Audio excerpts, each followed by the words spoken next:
I think of Tucker in relation to Nick, sort of the way I think of Qatar in relation to Hamas. So Hamas is right out there. We're going to kill all the Jews. We're going to slaughter the Israelis. Mom, I killed 10 Jews. That's Hamas. Qatar is not like that. Qatar is like, we actually would like to negotiate a settlement.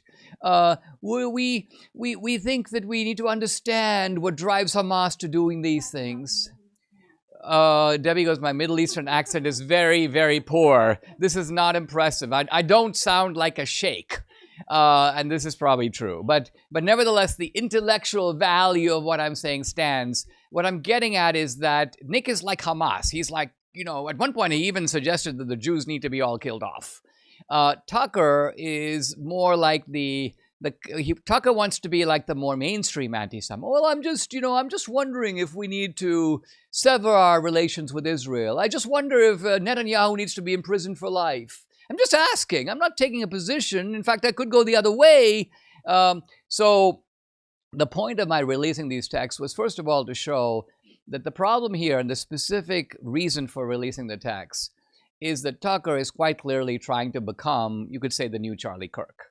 And I don't just mean that he's trying to, in some ways, broadly replace Charlie Kirk in the culture. I mean, he's trying to actually become the face of Turning Point.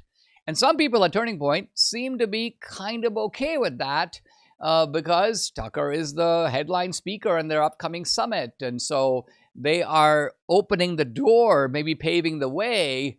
But, of course, Tucker is not Charlie, and a very good proof of that is their attitudes to Nick Fuentes. So Charlie hates Nick Fuentes. Charlie hates Nick Fuentes far more than I do. Charlie thinks Nick Fuentes is vermin and should not be platformed at all.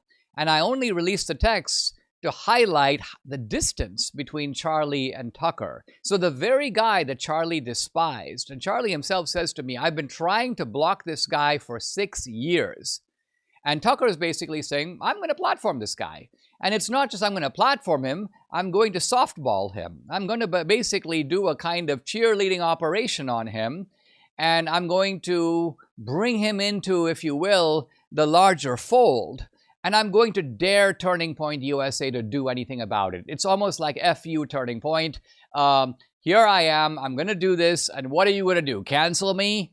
So Tucker is counting on the fact that the top brass at Turning Point, their board, Erica Kirk, Tyler Boyer, Andrew Colvett, all these people are cowering in fear of him. All these people do not see another way forward for Turning Point other than to be led by the Pied Piper Tucker Carlson.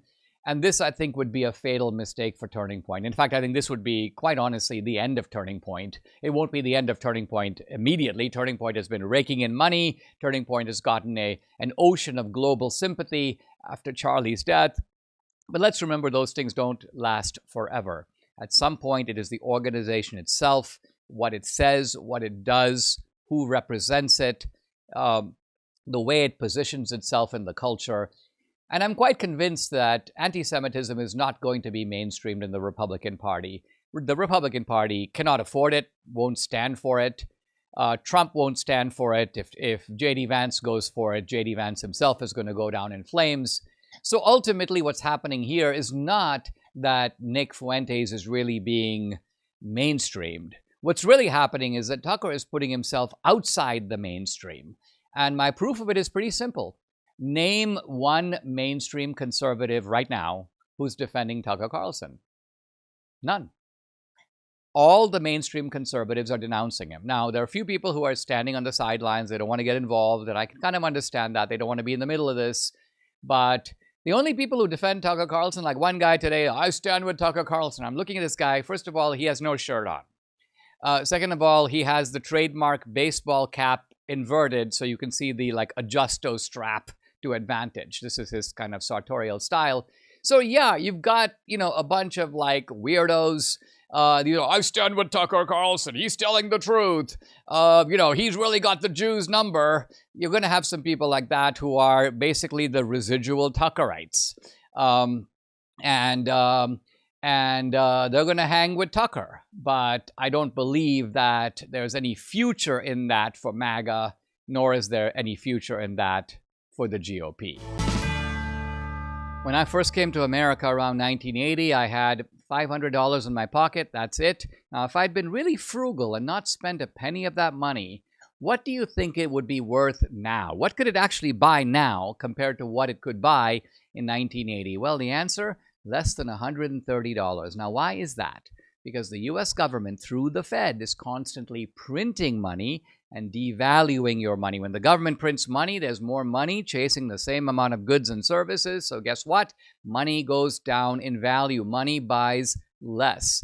The Fed has been at it since 1913. That's why a dollar today can buy just what a few cents could buy in 1913. And the government continues to print oceans of money. It really never stops. Now, an ounce of gold reached a high of $850 in 1980. It's worth now around $3,900 an ounce. So historically, over time, we see gold has gone up and up in value. Dollars have gone down and down. And what about in the last 12 months? Gold is up over 40%.